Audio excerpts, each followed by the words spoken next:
तीन जागांवरती रस्सीखेच सुरू आहे। ठाणे, नाशिक आणि पालघरच्या जागेवरती उमेदवार ठरलेला नाहीये। ठाणे, नाशिक आणि पालघर तिन्ही जागा शिवसेनेच्या आहेत। मात्र अजूनही या जागेवर शिंदेंच्या शिवसेनेकडून उमेदवार जाहीर झालेला नाही। आज तिन्ही जागांवर उमेदवार ठरण्याची शक्यता आहे।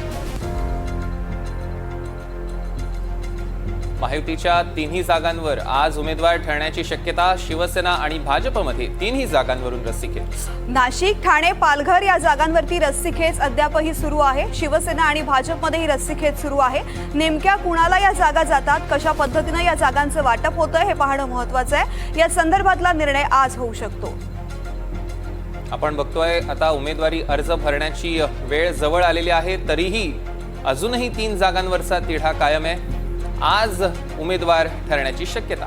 खरं तर सौरभ, या जागांवरचा तिढा दूर करण्यासाठी अनेक बैठका सुद्धा सुरू आहेत आणि तरी सुद्धा महत्त्वाच्या या जागा आहेत नाशिक, ठाणे आणि पालघर। मात्र या तिन्ही जागांमध्ये महायुतीवर मधलं वाटपच निश्चित होत नाही। जागा वाटपावरती जी खलबतं सुरू आहेत त्याला अद्यापही यश आलेलं दिसत नाही। मात्र आज खरं तर कदाचित या संदर्भातली घोषणा होऊ शकते।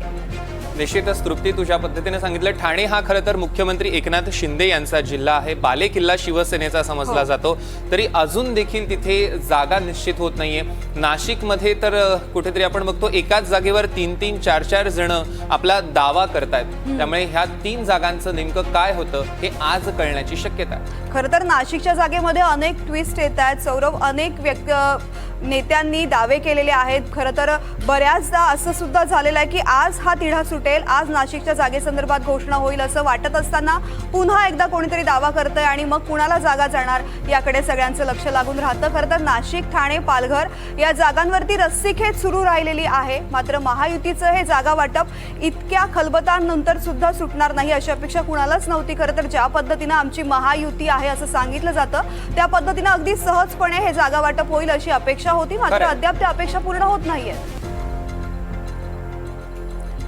तर महायुतीच्या या तिन्ही जागा ज्यांचे उमेदवार आज ठरण्याची शक्यता आहे, नाशिक, पालघर आणि ठाणे, आणि सगळ्यांचंच लक्ष खरं तर या जागा वाटपाकडे लागलेलं आहे।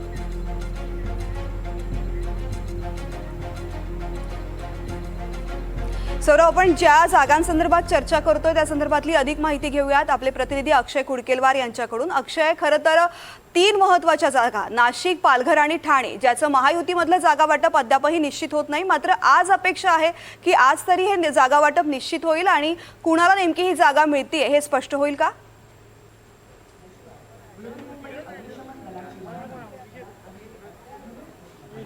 तृप्ती, आपण जर बघितलं तर महायुतीच्या तीन जागांचा तिढा अद्यापही सुटला नाही असं आपल्याला म्हणता येईल। पालघरची जागा असतील, यासोबतच पालघरसह आपण ठाणे आणि त्यासोबतच नाशिकच्या जागेचा तिढा अद्यापही महायुतीमध्ये सुटलेला नाही।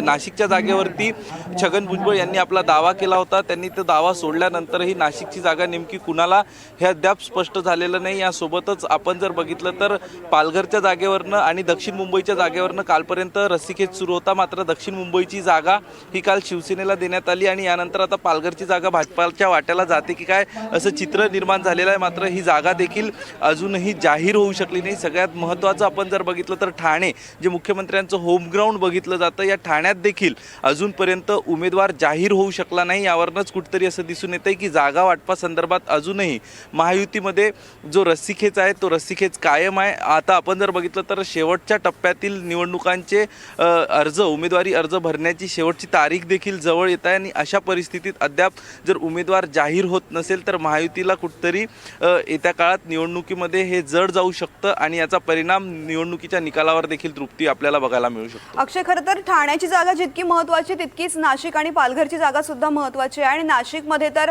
छगन भुजबळ यांचं वक्तव्य, राष्ट्रवादीचा दावा या सगळ्यामुळे आणखीन तिढा वाढलेला होता। नाशिक संदर्भात काय निर्णय होऊ शकतो आणि किती वेळ या निर्णयाला लागू शकतो?